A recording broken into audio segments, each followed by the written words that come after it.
Hey, you guys. Welcome back to my Flickers of Fear show. We have a very interesting one to talk about today. This is one that came out back in 2009 and is called Jennifer's Body. Now, interestingly, I kind of had heard about this one like around the fringes of horrordom, I guess. But I didn't realize until I watched it and started doing a deep dive into behind the scenes kind of stuff, what happened when it first came out. I didn't realize what a big kerfuffle there was about this movie when it came out, and how in recent years, starting around 2018, 2019, I want to say, it's kind of got a big critical reassessment, and a lot of people have kind of reclaimed it, and it's sort of become a cult classic. Now, as I said, it just seems like I kind of like missed the train on it, like when it first came out. I kind of like was interested to see it because it had been written by Diablo Cody, who also had written Juno and had won an Academy Award for that, the screenplay, like a year or two before this came out. So I thought it was like interesting that she was doing a horror movie now, because she said she'd always wanted to do one. But for whatever reason, I just never got around to seeing it. Now, this movie, interestingly, I feel like this movie was way, way like ahead of his time. I think if it came out now, I think it would be a much bigger success. I think what ended up happening with this one was several things. So we'll get into that, and I kind of want to talk about that like before I get into talking about the actual movie. So when this came out in 2009, as I said, the screenwriter was Diablo Cody. She had won an Academy Award for Juno, and I kind of feel like because she was sort of this new voice and she was being lauded everywhere, there was inevitably kind of like a backlash. Now, I can't say too much about Juno. I did see it in the theater, and I remember liking it, but I haven't seen it since then, so I don't know how well it holds up. I know that some people are not a fan of Diablo Cody's screenwriting, in the sense that she kind of writes things that have these very, like, I guess, affected or maybe overly precious slang that she makes up. So how you feel about that is kind of like how you're going to feel about her work in general. I don't remember it bothering me when I saw Juno in the theater, so it doesn't bother me in Jennifer's Body either. And it's not, I feel like in Jennifer's Body it's not as egregious, but as I said, I haven't seen it in, I haven't seen Juno for a very long time. But honestly, it kind of strikes me the same way that, the sort of made-up slang in Heather's struck me. So it doesn't really bother me all that much. It's like, oh, teenagers don't really talk like that. I'm like, yeah, they didn't really talk like that in Heather's either, but they were just trying to establish the movie universe's own patois, if you want to say that. So it didn't really bother me all that much. So there was a big backlash against Diablo Cody, I guess, like people saying it's like, oh, she wasn't really that great a screenwriter. It's just, she just leans on all these kind of like edgy, crazy, overly precious, like I said, sort of, witticisms and things like that. So there was that. Then there was Megan Fox, who stars in this movie as the titular Jennifer. And she was sort of like the hot it girl at the time. She'd been on Maxim. She was in the Transformers movies. But again, around the time that Jennifer's Body came out, there was also a big backlash against her, mostly because of some shit that she said about Michael Bay, who was the director of Transformers. Now, I've read the quotes of what she said, and it was a little over the top, but not really that bad in context. Yes, she did say he was kind of like Hitler in the sense that he was like tyrannical on the set, but she did actually sort of soften that a little bit later, saying it's like, oh, well, when he's not on the set, like when I talk to him off the set, he's actually a very nice person. So it's not like she, like I said, Hitler, that's a little bit, that's a little bit of hyperbole, sure. But what she said was probably dumb and ill-considered, but not that bad in context, I didn't think. But predictably, everybody got kind of up in arms about it in 2009 and just being like, why don't you just, stay hot and shut up? It's like, why even talking about that? And there was even leaked a letter that was allegedly written by 3 crew members on some of the Transformers movies. And it basically, I mean, it said some pretty shitty things about her. Like I said, it's not, some of the shit she said about Michael Bay was a little bit ill-advised, you know, and maybe kind of dumb, like that she said over, you know, just off the cuff and everything. But, I mean, the shit they said about her was kind of shitty, you know what I mean? And I don't know how much Michael Bay had to do with that letter, but he did host it on his website for a time, and it did actually end up getting Megan Fox fired from the Transformers movies. So again, there was kind of like a backlash against her there. So backlash against the screenwriter, backlash against the main actress, and I think probably the main problem with when Jennifer's Body came out, why it didn't do all that well, was the marketing. Because Megan Fox was starring in the movie, basically the marketing department was kind of like, well, we're just going to market this to teenage boys, and our whole marketing slant is that Megan Fox is hot. That's pretty much it. So that was how they did all the trailers, were kind of like that. You know, all the posters, you know, had, you know, her kind of scantily clad on there. And to be honest, the marketing didn't really have shit to do with what the movie was about.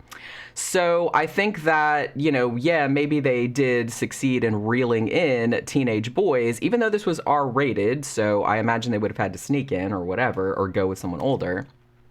So even if they did sucker teen boys into going to see the movie, they didn't really get the movie they were expecting. And honestly, Diablo Cody and the director of this, Karyn Kusama, who, I mean, they specifically said, we wanted to market this movie toward girls, toward teenage girls, because that's kind of what the heart of the story was. And we begged the marketing department, please do not market it toward teenage. Well, not that teenage boys, you know, of a certain, certain teenage boys couldn't have enjoyed it. But I do think that they really made a mistake marketing it as this sort of like sexy, you know, kind of funny horror movie with Megan Fox in it, you know, being sexy. And that's not really what it is. And I think it would have succeeded a lot more had they listened to the director and the screenwriter, who specifically wanted to gear this more toward girls, young women. And honestly, I think they should have done the same thing because, and I'm not the first person to point this out, but this movie is very much similar to Ginger Snaps, which had come out 8 or 9 years prior to this, I believe.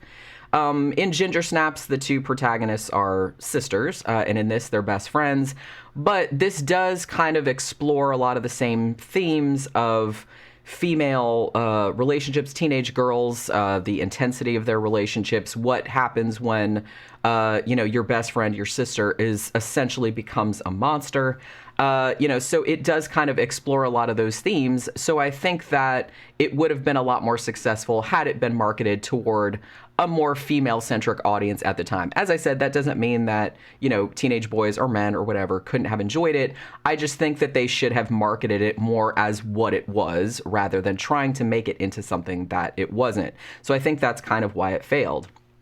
So interestingly, it was this big, the movie got shit on. It had, terrible reviews. I think the only positive review of it that I saw from kind of like major critics at the time was from Roger Ebert, of all people, who, didn't love it, but he thought it was actually like way better than it had any right to be. But even he seemed to kind of like misunderstand it. Like in the review, he actually called it like Twilight for boys. And I was like, that is absolutely not what this movie is at all. I don't know where he's getting that from.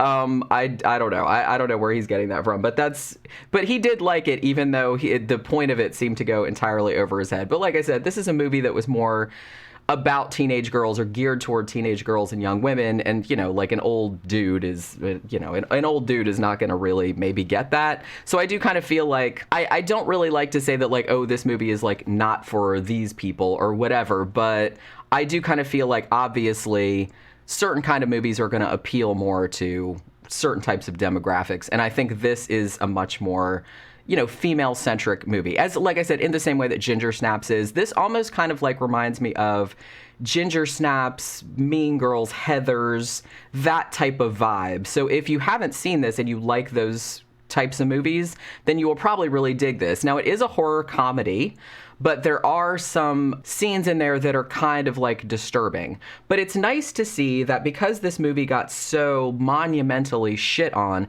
and not just the movie itself, but Megan Fox, who quit acting for a time just because of the blowback she got from this, Karyn Kusama, who went indie after this because she was like, fuck that noise, I'm not like dealing with studios and marketing departments like that anymore, and Diablo Cody, who also kind of went more indie, and you can't really fucking blame them because some of the shit that these women got after this movie came out, for a fucking movie, for Christ's sake, that, like I said, it wasn't even their fault, that it was the marketing department that like fucked them on that one. So, but some of the shit they had to put up with is just horrifying. So you can understand like why they were just like, yeah, I don't even want to deal with that. But it is nice to see that for whatever reason, somewhere around 2018, 2019, I think it was kind of because Megan Fox was maybe trying to like making a little bit of a comeback, or was in something kind of high profile.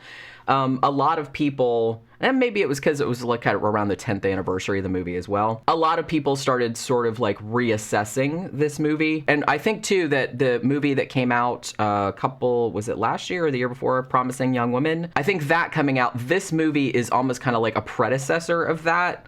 I haven't seen that one, but I have seen like a lot of reviewers that have compared it to that and saying this was almost kind of like, like I said, if that was kind of like a precursor to Promising Young Woman, if Jennifer's Body came out nowadays, I think it would be a lot better received. I just kind of feel like in 2009, the marketing was shitty. People didn't really get it, and it was kind of a shame, but I'm happy to see that it only took a fucking decade for people to like start reassessing the movie and, appreciating it for what it was and for what was intended. Because this is actually, I'm not going to say it's like a brilliant movie or anything like that, but this is actually like a really fun, entertaining, and actually pretty thought-provoking movie. And I know that, a lot of people like to shit on Megan Fox because they thought she was just like hot, pretty dumb girl or whatever, but she's actually really great in this. And the fact that she is perceived, and particularly in 2009 was perceived as hot, pretty dumb girl, they do actually play on that really well in this movie. So I really can't imagine like anybody else in that role.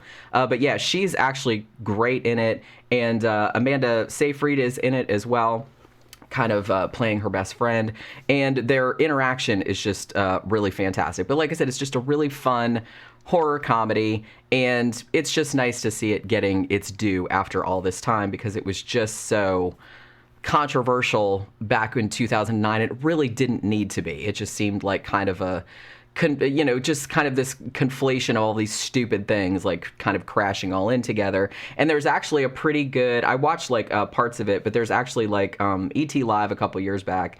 They did a kind of a little roundtable or like an interview with Diablo Cody and Megan Fox, and they were talking about this movie, and they were talking about like all the dumb shit they got from marketing and some horrible shit that they had to put up with like in light of it. So that's actually really interesting to watch if you want to see that as well.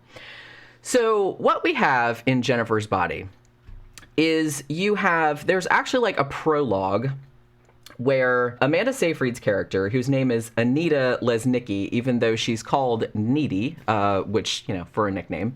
And that is interesting that that's her nickname, because it kind of describes her character, but it's also kind of ironic in a way too, which maybe I'll get into in a bit. So at the very beginning, she's basically narrating, and she is in sort of a mental hospital or prison or something like that. And she is coming across as very violent, like super strong. She's, kicking the nutritionist lady across the room and all this other kind of shit. And then so there's that. And then she kind of goes back and tells us what happened, like to lead to her being in this situation. So the whole story takes place in this kind of small backward town in Minnesota called Devil's Kettle. This is not a real town, but the Devil's Kettle waterfall that's kind of a plot point in this is actually real. Actually, they say in the movie, because the movie came out in 2009, there's actually this weird like whirlpool. And they said, well, you know, the scientists have been like throwing stuff down in there, but they can't ever figure out like where the shit comes out. So they don't know like where like this water goes down this hole. They can't figure out where it's coming out. I think, I'm not entirely sure, but I saw like a couple other reviews of this, and they mentioned that the Devil's Kettle mystery, like where the water comes out, had been solved in 2016, but I'm not entirely sure if that's true. So that was like several years after this movie came out. But yeah, so the Devil's Kettle waterfall is real, but there's not actually a town named after it. So they did name the town after it in this movie. So you have Needy, and her best friend is Jennifer Check, who's played by Megan Fox. Now, Megan Fox is, again, one of those real alpha female, like, hot, bitchy chicks. But her and Needy have been friends since they were little girls. And there does seem to be some genuine love between them, as far as, you know, Jennifer being, you know, there for Needy and stuff like that. But in the sense, you know, in the same way as, like, a lot of female friendships are during teenage years, it's kind of like a toxic relationship as well, because Jennifer is a way higher, like, social status than Needy is. You know, she's way hotter. You know, she's kind of like queen of the school type thing. It's weird because a lot of the reviews say that she's a cheerleader. I'm pretty sure that's color guard. I don't think she's a cheerleader because she's got, like, a flag and stuff. It's weird because the poster like has her in a cheerleader outfit. I'm like, I'm pretty sure she's not a cheerleader. I think it's color guard, but whatever, close enough. Now, Needy is kind of more, I mean, obviously Amanda Seyfried is a beautiful woman as well, but they kind of like nerded her up for this one, you know, with her hair pulled back. She kind of has like dorky clothes and like kind of big glasses, and she's kind of nerdy. But I like that they didn't do this. I mean, this movie like subverts so many kind of like tropes in that way. They make Needy like less, you know, socially adept. You know, obviously she's friends with this hot girl. They've been friends for a long time, and she looks up to her. But Needy's got her own shit going on. She has a boyfriend who's actually quite, named Chip, and he's actually quite a nice dude, and he seems to really love her and seems to really care about her. They actually do have a sexual relationship, which is not judged in any way, which is nice to see. They don't make her like this virginal, I mean, she's kind of shy and bookish and stuff like that, but they don't make it like she's this, you know, complete loser type thing like they normally would do in a movie like this. She's just like a normal girl that's not as glamorous, maybe. So again, they have this very toxic friendship where Needy seems to look up to Jennifer, and also, and I don't even want to say this is implied because it's pretty outright, that they have like sexual or romantic feelings toward one another too. And there was kind of like, this was another mistake of the marketing, I think, because they were trying to appeal to teenage boys back in 2009. They really played up not only Megan Fox's hotness, but they also played up the kind of infamous scene where Jennifer and Needy like make out. Now, you know, Diablo Cody has said, you know, I kind of knew that they were going to do more with that, you know, and they were going to make it like this big titillating kind of thing. But honestly, if you see it in the film and you see it in context, it's not really, it's almost kind of like she has even said, and this is the way I took it as well, that I was trying to show that female relationships of this type, you know, in your teenage years, go way beyond friendship. Like, so she's like, I was trying to get across this intensity and also, you know, just these kind of like unexplored feelings that the two young women had towards each other. So when you see it in the movie, it's kind of like, I'm not saying it's not hot, because it is, but it's kind of the way that it's almost kind of like a lot of things going on at once. It's like confusion and, you know, do you want this? I kind of want this. And it's like, you know what I mean? So it's just like a lot more complicated than I guess some people perceived it as. So yeah. So, but there is some kind of like sexual tension between them. And it's interesting too, because as the movie goes on, even though Jennifer is ostensibly, you know, the hotter one, the more confident one, you know, the one that all the boys are after, she kind of needs to have Needy around as well. And I think in her own way, she's jealous of Needy because Needy has, as I said, a really nice boyfriend that loves her. She seems to have her shit together. She's very smart. And so I think in a lot of ways, and again, it's kind of like this fucked up, like toxic relationship, which does happen a lot with girls this age. I experienced it. I know many people that experienced it as well. And so she loves her. She's jealous of her, but she also likes having her around because Needy makes her look hotter by comparison. And it's almost kind of like she needs her around to sort of like put her down and, push her down to make herself feel better. Because at bottom, Jennifer is also very, very insecure. And she's very, very aware that the only reason that people like her is because she's beautiful. And that is kind of like fucking her up. So it's kind of like a really complex, and it's a really good exploration of sort of teenage girl friendships of this type, where one is, as I said, hotter or more popular than the other. And it's almost kind of like the hotter popular one is jealous of the less hot popular one, but also likes having them around because they look better and they like having a little bit of a whipping boy, like to sort of build themselves up. There's actually like one scene in there where, they're going out to see a band and Jennifer says to Needy, wear something cute. And Needy says in the narration that, that means a very specific thing. She's like, wear something that won't make me embarrassed to be seen with you, but also wear something that doesn't outshine me. You know what I mean? So it's like you still have to be second tier, but I can't be embarrassed to be seen with you. So it's like this really complicated, really fucked up, like codependent kind of relationship. So near the beginning of the film, Jennifer and Needy go to this kind of honky-tonk, grody-ass bar called Melody Lane, where this indie band is playing. And she says they're from the city. I don't know what city that is. They're called Low Shoulder. And she's really into them, and she sort of like has designs on the lead singer, whose name is Nikolai. And she's like, yeah, we're going to go to this bar, even though we're underage, and we're going to, get in good with the band. So they go there, and it seems like Nikolai is interested, but he's kind of like trying to figure out if she's a virgin or not. And he's convinced that she's a virgin because he's like, oh, I grew up in a small town like this. There's these kind of girls, and all they do is like flaunt their titties and their sexuality around, but they never give it up. Now you find out that actually this is not the case. Actually, Jennifer has been sexually active since she was in junior high school, so she's not anything like he's picturing her as. And another thing that's sort of ironic about this too is that I kind of feel like in a lot of horror movies, sexual promiscuity equals death, particularly in a lot of slashers. This again kind of subverts that trope because Needy is sexually active with her boyfriend, and also Jennifer has been sexually active, and that's kind of the only thing that keeps her from dying. Because as it turns out, the bar during the show catches fire, and a lot of people are trapped in there. A lot of people get killed. And Needy and Jennifer get out. And interestingly, and Jennifer is actually in shock. And she's also kind of had too much to drink. And I kind of think the implication, although I don't know if this was really explicitly said or not, but I kind of feel like maybe the band members drugged her a little bit because she's acting a little bit out of it. But like I said, it could be shock, too, from seeing this tragedy and seeing everybody burning to death and everything. So they get out. The band gets out and seem like super unconcerned. They're just kind of like, oh, there you guys are. We wondered where you were. We hoped you got out okay. Let's go somewhere safer like my van. You know what I mean? And so Needy is like, absolutely not, as you would. But Jennifer is kind of like fucked up. She, as I said, she came here to see these guys because she thinks the lead singer is hot.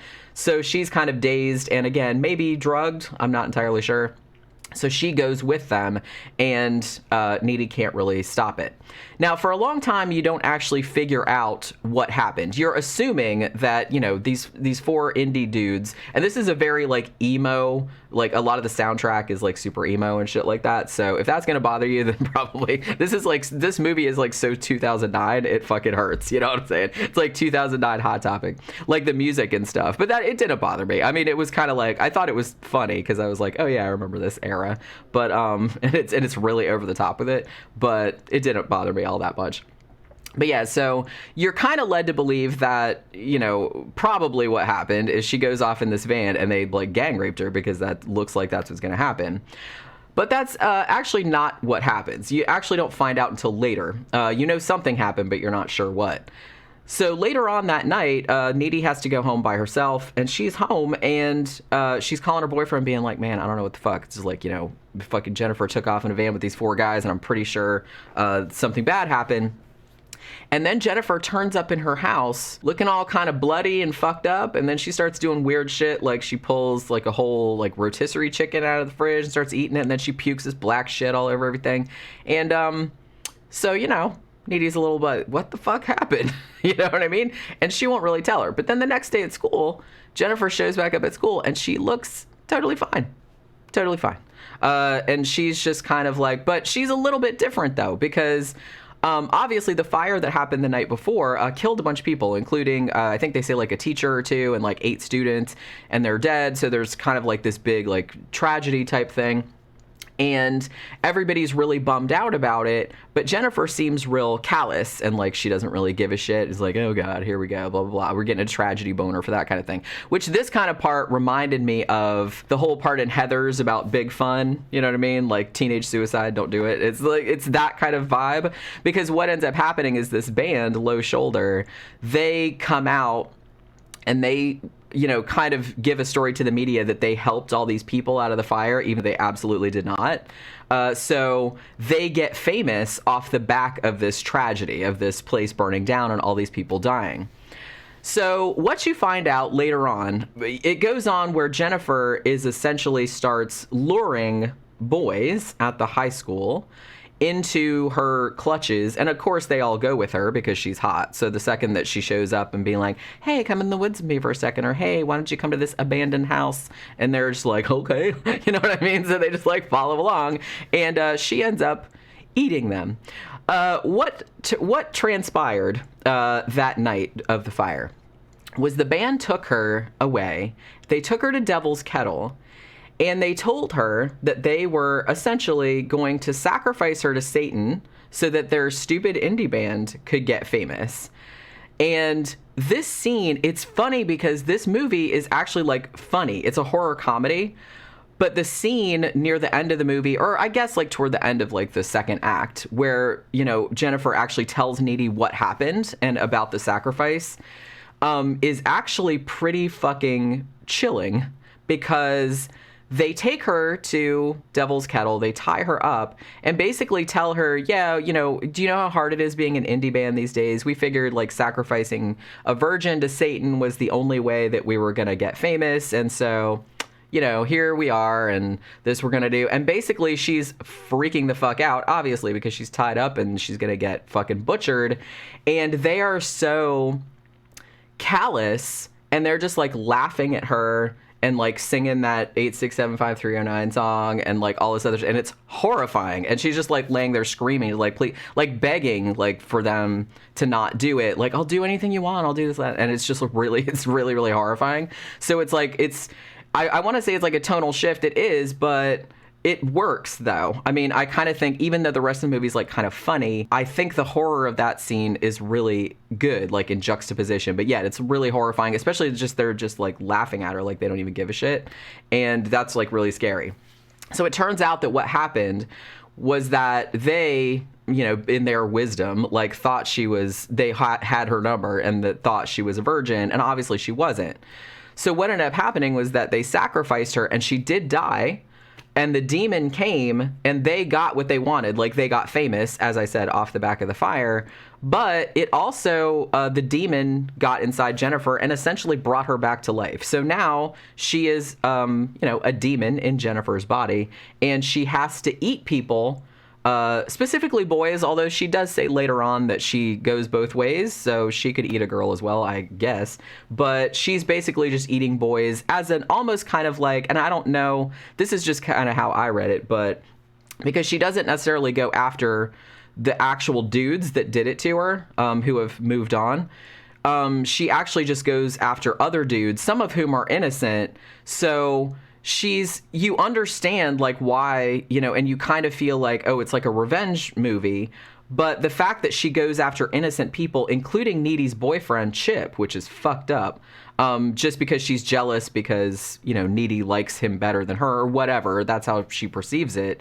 So that makes her not as likable either, even though she's still sympathetic. So I like, as I said, that her character is very complex. She's kind of an asshole, to be honest, even from the beginning, before she gets demonically possessed. She's kind of a dick to Needy. She does seem to love her, but she's always kind of like doing little passive aggressive like digs at her and shit like that, like to sort of, winnow down her self-esteem, like to make herself look better. You understand why she does it, because she's, again, very, very insecure, but it doesn't make it okay. But the fact that Needy loves her friends so much that she's willing to, essentially she really needs to fix this problem. And she's kind of, but for a while, she sort of like defends it. But after she finds out what happens, she kind of says, I'm the one that needs to destroy her, because I'm her best friend, and that's just how it's going to go. So that's basically how it goes on, and she actually does end up destroying her in the end, but because obviously no one really believed that she was possessed by a demon, Needy ends up getting in trouble, essentially, for murder. So again, it's really kind of like, I really actually had a good time with this movie, and I feel kind of bad that I didn't watch it prior to this, because I feel like it's always kind of been on the outside. It's like, oh yeah, I really need to see that, because I thought about it again when I watched the 2015 movie The Invitation, which was directed by the same director as this, Karyn Kusama. And even though this movie is wildly different from that, Karyn Kusama she does all kind of different movies. But, and I loved The Invitation so much that I was like, oh yeah, she did do Jennifer's Body back in 2009. I should probably get around to that. And then I just never did. So now I feel kind of bummed out that I didn't really get around to it, because this is actually like a really decent horror comedy, and it really has kind of like a lot to say, again, about these kind of like toxic female friendships, the way these, certain types of dudes like victimize women for their own, advancement. And it's all this kind of stuff. So I do kind of feel like if this had come out more recently, I think it would have done a lot better, because people would have got it. You know what I mean? I feel like in 2009, I don't really know. Like, people weren't really ready for it. Or like I said, I think a lot of people were disappointed because the marketing was really stupid. Like, the way they marketed, they just to the complete wrong demographic. And because there was such a backlash against Megan Fox because of the shit she said about Michael Bay, and, against Diablo Cody because people thought she got too successful, or they didn't like Juno, or what the fuck ever. And so it was just kind of like this whole, perfect storm of shit that sort of conspired to make everybody really fucking hate this movie, even though this is a perfectly fun, it's fun, it's gory, it's funny, it's got some sexy shit in there too, but it's not really, and like I said, it has like a lot of really interesting things to say. And it's kind of a shame that it took this long for people to maybe appreciate it. So as I said, if you kind of like dark comedies like Heathers, this definitely has a Heathers vibe to it. Definitely has a Ginger Snaps kind of vibe to it as well. There are a lot of thematic elements that are similar. So if you like that kind of thing, like I said, Mean Girls, Promising Young Woman, that kind of, which was more recent, that kind of stuff, if you like those and you haven't seen this, then I would totally recommend it. It's kind of a shame what happened to it, but it does seem to have gotten a critical reassessment. I found like a whole bunch of articles in fucking New York Times and Vox and all these AV Club and all these other kind of things saying, talking about the reassessment that it's gotten and being like, yeah, it sucks what happened to it back at the time. That's what happens sometimes, and it sucks, but there's not a lot you can do about it. But yeah, so Jennifer's Body is on Amazon Prime. I think if you have Amazon Prime, you can watch it for free, and I'm pretty sure it's also on Tubi for free, at least as of this recording. So if you haven't seen it, or you didn't see it for back then because it got terrible reviews, give it a shot. If anything I said about it like sounds like it would be interesting to you, I really, really liked it a lot. It's, like I said, it's not the most brilliant film ever, but it's a perfectly fun kind of more substantive horror comedy that's kind of more, sort of centered more around, female characters, teenage girl culture, and which you don't really see a lot, and it does kind of like turn some tropes like upside down, which I kind of really liked. So so check it out, and if you've seen it, let me know. Did you love it? Did you hate it? Did you know about the backlash, that happened back in 2009? Did you know about the critical reassessment? I didn't really, but I'm interested to know what everybody thought about it in the comments. So let me know, and that will do it for this Flickers of Fear. I will see you guys on the next one. Bye.